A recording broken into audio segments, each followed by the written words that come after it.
नमस्कार,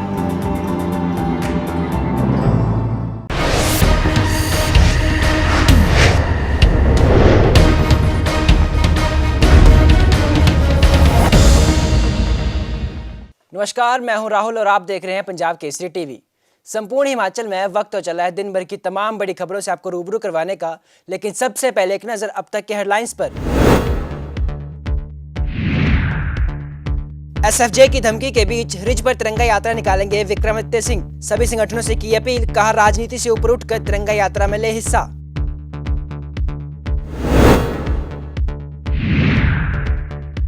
आउटसोर्स कर्मचारियों के साथ जल शक्ति मंत्री महेंद्र सिंह ठाकुर ने की बैठक, कहा सरकार आउटसोर्स कर्मचारियों के लिए सुरक्षित भविष्य को लेकर गंभीर। कमेटी को 10 अप्रैल से पहले लिखित में सौंपे जा सकते हैं सुझाव।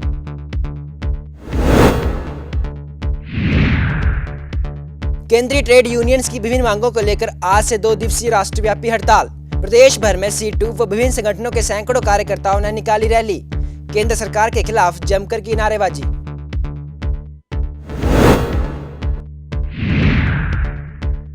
और 60 घरों में पीने के पानी का एक नल, लगातार झेलनी पड़ रही है परेशानियां। स्थानीय लोग शिकायत लेकर पहुंचे जिला मुख्यालय।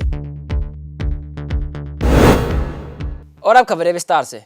प्रदेश में पिछले कई दिनों से खालिस्तानी का एक मुद्दा उठ रहा है, जिसमें कई विधायकों को धमकी भरे मैसेज आ रहे हैं। ऐसे में कांग्रेस विधायिका विक्रमादित्य सिंह ने रिज मैदान पर तिरंगा यात्रा निकाले जाने की बात कही है। सिख फॉर जस्टिस द्वारा 29 अप्रैल को शिमला के रिज मैदान पर खालिस्तानी झंडा फहराने की धमकी दी गई है, जिसको लेकर कई विधायकों को धमकी भरे मैसेज भी आए हैं। कांग्रेस के विधायक विक्रमादित्य सिंह ने मैसेज करने वाले को इसका मुंह तोड़ जवाब दिया है। उन्होंने कहा कि मंगलवार को राजधानी शिमला के रिज मैदान पर तिरंगा यात्रा निकाली जाएगी। ये तिरंगा यात्रा किसी दल विशेष की नहीं है। कोई भी व्यक्ति, चाहे वह किसी राजनीतिक दल से संबंध रखता हो या नहीं, वह इसमें भाग ले सकता है। उन्होंने कहा कि विदेश में बैठकर यदि कोई ऑनलाइन माध्यम से धमकियां देगा तो उसका जवाब उसे दिया जाएगा। उन्होंने कहा कि देश व प्रदेश में केवल भारत का तिरंगा झंडा ही फहराया जाएगा। विक्रमादित्य सिंह ने कहा कि फिर से यदि माहौल खराब करने की कोशिश की गई तो 29 अप्रैल को प्रदेश के हर कोने में तिरंगा यात्रा निकाली जाएगी। पिछले काफ़ी समय से ये मसला जो है, कुछ खालिस्तानी सेगमेंट्स है जो कई अमेरिका में है, यूनाइटेड स्टेट ऑफ अमेरिका में है, कई कनाडा में है, और वो इस तरीके की जो है वो धमकियां सरकार को और सरकार के मुख्यमंत्री जी को, प्रदेश के मुख्यमंत्री को और विधायकों को भी समय समय के ऊपर दे रहे हैं। पहले भी ये मसला, कुछ महीने पहले भी जब पिछला विधानसभा का सत्र था, उस समय भी ये मसला काफ़ी मीडिया में उछला, और अब फिर से इस तरीके की धमकियां जो है वो आनी शुरू हुई है। मैं समझता हूँ कि ये कुछ रेडिकल एलिमेंट्स हैं जो हमारे देश की और प्रदेश की जो एकता है, अखंडता है, और ख़ास करके हिमाचल प्रदेश में जो एक शांति प्रिय माहौल है, उसको ख़राब करने की कोशिश करी जा रही है। हिमाचल के अंदर ऑनलाइन माध्यम से एक उनके जो सो कॉल्ड लीडर है पन्नू, वो जिस तरीके की जो बयानबाजी मीडिया के माध्यम से कर रहा है और जिस तरीके से हिमाचल प्रदेश की, यहाँ की जो हमारी परिस्थिति है, हमारी व्यवस्था है, शांति प्रिय लोग हिमाचल प्रदेश में रहते हैं, यहाँ पे जो माहौल ख़राब करने की कोशिश कर रहा है, वो बहुत दुर्भाग्यपूर्ण है। और मुझे भी व्यक्तिगत रूप से पिछले 2 दिन पहले व्हाट्सएप के माध्यम से, जो है आपके SMS के माध्यम से कुछ धमकियां भी आई हैं, और कुछ इन्होंने चेतावनी देने की भी कोशिश करी है। और हमने बिल्कुल साफ शब्दों में ये बात उनको कह दी है कि इसमें कोई राजनीति नहीं है, कोई पक्ष नहीं है, कोई विपक्ष नहीं है, कोई पार्टी नहीं है।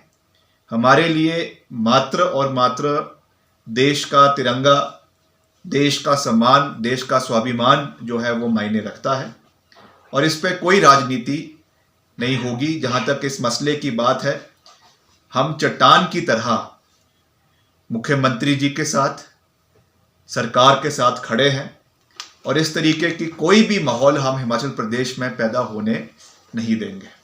फहराने के लिए उसने जो है $50,000 का इनाम उस फर्जी व्यक्ति ने जो है सोशल मीडिया के ऊपर दिया है। इसलिए हमने ये निर्णय लिया है कि हम अगले कल यानी 29 मार्च को हिमाचल की राजधानी शिमला में रिज मैदान के ऊपर तिरंगा यात्रा फिराएंगे, जिसमें हमने सब लोगों को, कोई इसमें पार्टीबाजी नहीं है, कोई कांग्रेस नहीं है, कोई बीजेपी नहीं है, जो भी लाइक माइंडेड लोग हैं, लाइक माइंडेड यूथ है, उनको उसमें आमंत्रित करेंगे और बाकायदा तिरंगा यात्रा फिराई जाएगी। और उसके बाद अगर फिर से माहौल ख़राब करने की कोशिश की गई तो 29 अप्रैल के दिन भी हिमाचल प्रदेश के कोने कोने में इस तरीके की तिरंगा यात्रा फिर से फिराई जाएगी और एक सख्त संदेश जो है वो हिमाचल प्रदेश के लोगों की ओर से, हमारी ओर से जो है वो इस तरीके के फर्जी लोगों को दिया जाएगा। और काफी लंबे समय के बाद प्रदेश सरकार ने आउटसोर्सिंग कर्मचारियों के प्रति चिंता व्यक्त की है। इसी कड़ी के चलते जल शक्ति महेंद्र सिंह ठाकुर ने आज उनके साथ एक बैठक की। मंत्री महेंद्र सिंह ठाकुर ने कहा कि जयराम सरकार राज्य के सभी आउटसोर्स कर्मचारियों के सुरक्षित भविष्य को लेकर गंभीर है। इसके लिए सभी समस्याओं को दूर कर मिल बैठकर इस प्रकार से रास्ता निकाला जाएगा जिसमें सभी कर्मचारियों का भविष्य और उनके हित सुरक्षित हों। महेंद्र सिंह ठाकुर ने कहा कि कैबिनेट सब कमेटी सभी आउटसोर्स कर्मचारियों से प्राप्त सुझावों और प्रस्तावों पर गहनता से विचार करेगी। इसे लेकर एक दस्तावेज तैयार किया जाएगा जिस पर आगे फिर आउटसोर्स कर्मचारियों की संचालन समिति से चर्चा होगी ताकि किसी सहमति और निर्णायक बिंदु पर पहुंचा जा सके। इसके अलावा भी कर्मचारी जो सुझाव देना चाहें वे 10 अप्रैल से पहले विस्तृत तौर पर लिखित में समिति को सौंप दे।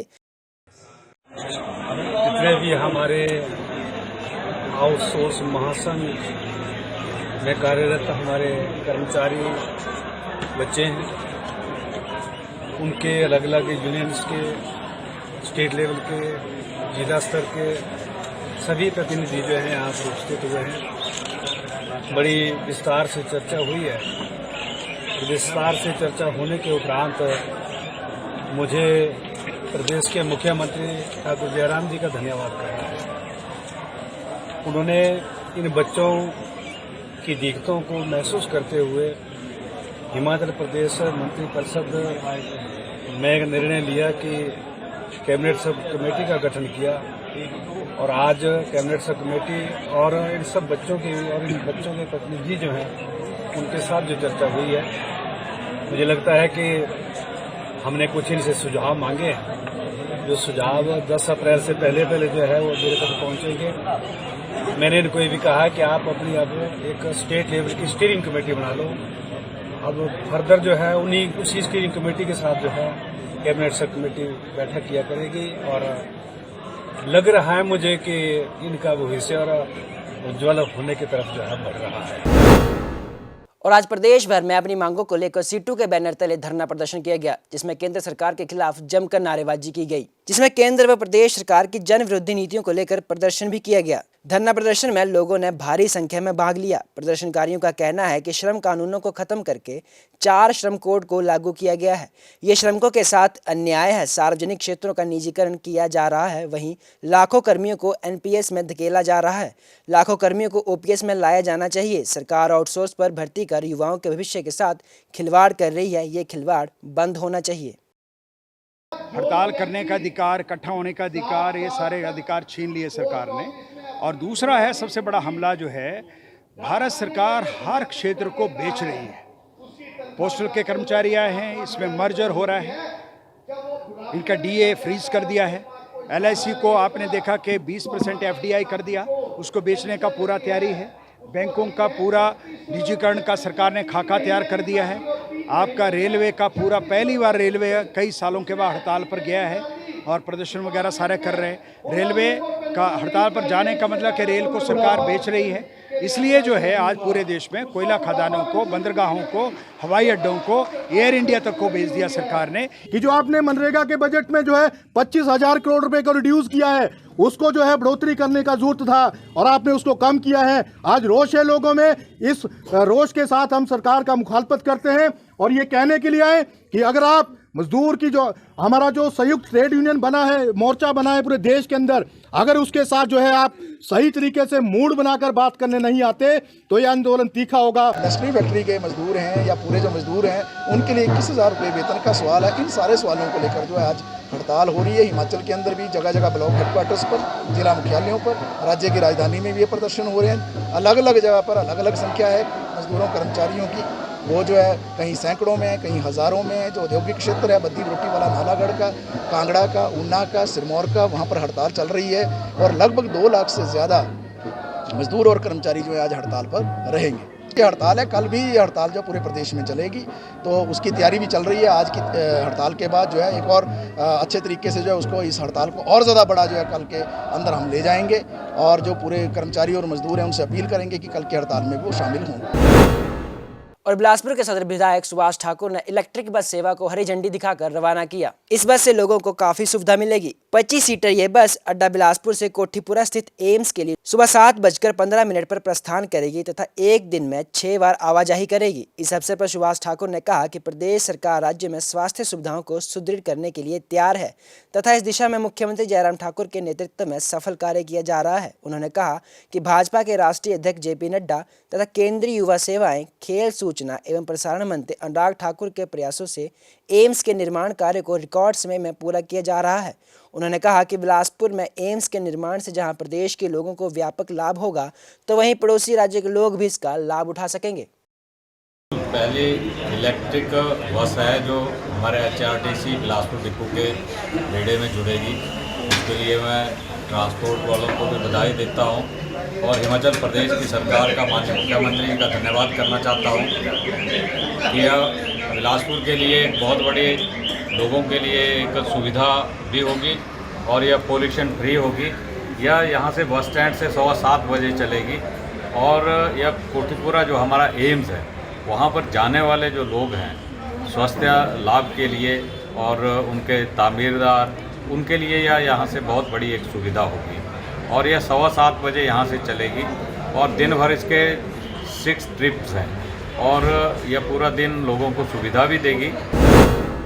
और आज रेणुका विधानसभा के लोग अपनी शिकायत को लेकर जिला मुख्यालय पहुंचे। उन्होंने कहा, ग्रामीणों का कहना है कि उन्हें पानी की समस्या से लगातार जूझना पड़ रहा है। दरअसल ग्राम पंचायत भाटगढ़ के बांदल में जल जीवन मिशन के तहत बन रही पेयजल योजनाओं में अनियमितताओं के आरोप लगे हैं। इसी शिकायत को लेकर आज ग्रामीण जिला उपायुक्त से मिलने जिला मुख्यालय नाहन पहुंचे।